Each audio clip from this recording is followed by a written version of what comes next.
You won't believe the situation our viewer has found himself in. Let's dive into it. My wife Anna and I have been married for 6 years, and I always thought we had a strong relationship. Sure, like any couple, we've had our ups and downs, but nothing seemed out of the ordinary.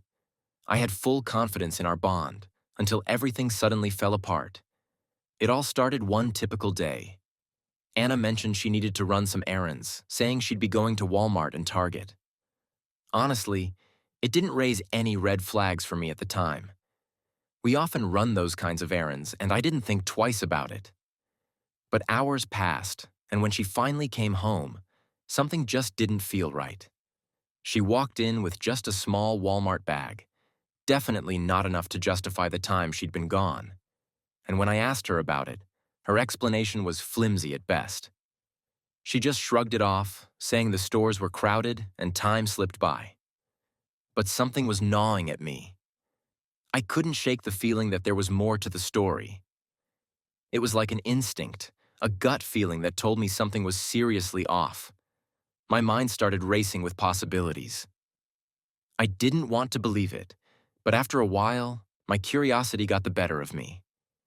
When she went to take a shower, I took her phone and opened her messages.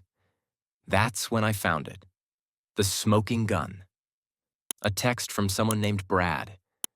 They had planned to meet up earlier that day at a hotel. My heart sank. I felt a wave of anger and disbelief wash over me. I couldn't believe it. My wife, someone I had trusted completely, was sneaking around behind my back. I confronted her as soon as she stepped out of the shower. At first, she tried to deny it, but I had the messages right there in front of me. When she realized she couldn't lie her way out of it, she finally admitted to meeting Brad. She said he was an old schoolmate in town for work, that they'd reconnected online, and things just got out of hand.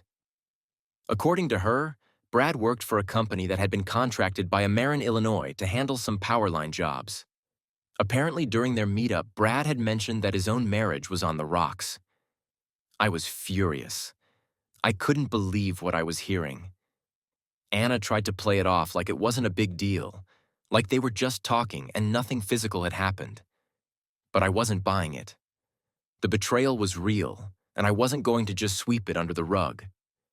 Enraged, I decided to take things a step further. If Brad's marriage was falling apart, his wife deserved to know the truth, just like I did. When I told Anna I was going to contact Brad's wife, she freaked out. She begged me not to do it, saying she didn't want to be responsible for ruining another family. But to me, it was already too late. Our family had been shattered by her choices, and there was no going back. Without hesitation, I found Brad's wife on Facebook and sent her a message, complete with screenshots of the incriminating texts. I included my phone number, figuring she might want to talk.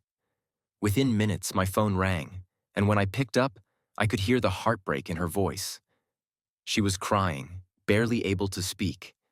I felt a little guilty for being the one to drop such devastating news on her, but at the same time, she deserved to know what was going on behind her back. Through her tears, she told me she had been suspecting something for a while, but couldn't quite put her finger on it. It all made sense now. She said she was going to confront Brad that night and move in with her parents until she could figure out what to do next. Armed with this new information, I turned back to Anna and unloaded on her. I didn't hold back. I told her she should be proud of herself for managing to wreck 2 families in a single day. What did she expect? That I would just fall apart and beg her to stay? No way. I was done. She had made her bed, and now she would have to lie in it.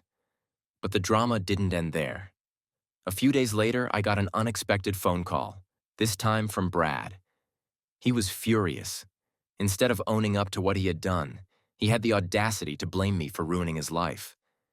He said I had no right to involve his wife, and then, get this, he challenged me to a fight. He actually thought he could beat me up to make himself feel better. I wasn't about to let him off that easy. First of all, I told him, he had ruined his own life by cheating, and second of all, I wasn't afraid of him. What Brad didn't know was that for years I had been training in Brazilian Jiu-Jitsu. I had worked my way up to a brown belt and had even developed some decent striking skills along the way. My buddies and I practiced several nights a week in my garage, so I wasn't exactly a pushover. I told Brad that if he really wanted to fight, he could come over and we'd settle it. I wasn't scared of him, and frankly, I was itching to release some of the anger that had been building up inside me. A couple of days later, Brad actually showed up at my house, ready for a fight. I stepped outside, giving him one last chance to walk away before things got ugly. But he was too blinded by his own rage to think clearly. He was determined to fight, so I obliged. The fight wasn't even close. Brad came at me with a big, predictable right hand, which I easily dodged. I took him down and mounted him almost immediately.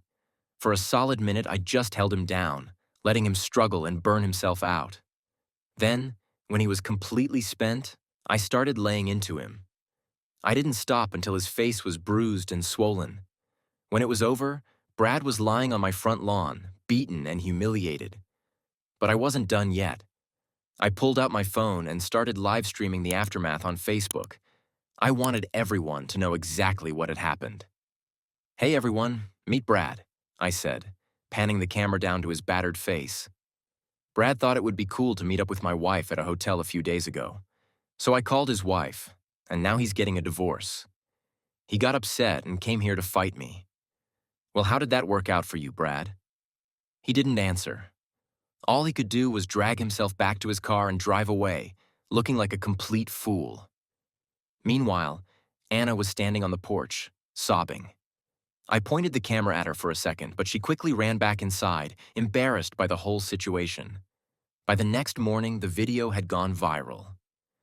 Brad became the laughingstock of our entire region.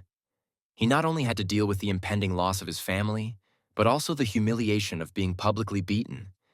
He walked around with 2 black eyes and a limp for weeks, a constant reminder of his poor choices. As for Anna, she was absolutely mortified. I knew there was no going back, so I told her to pack her things and leave that very night. Looking back on everything, it's hard to believe I didn't see the signs earlier. But that's how it goes sometimes.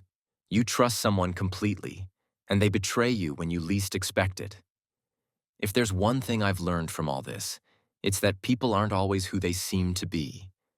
He is sharing this story as a cautionary tale for anyone who finds themselves in a similar situation.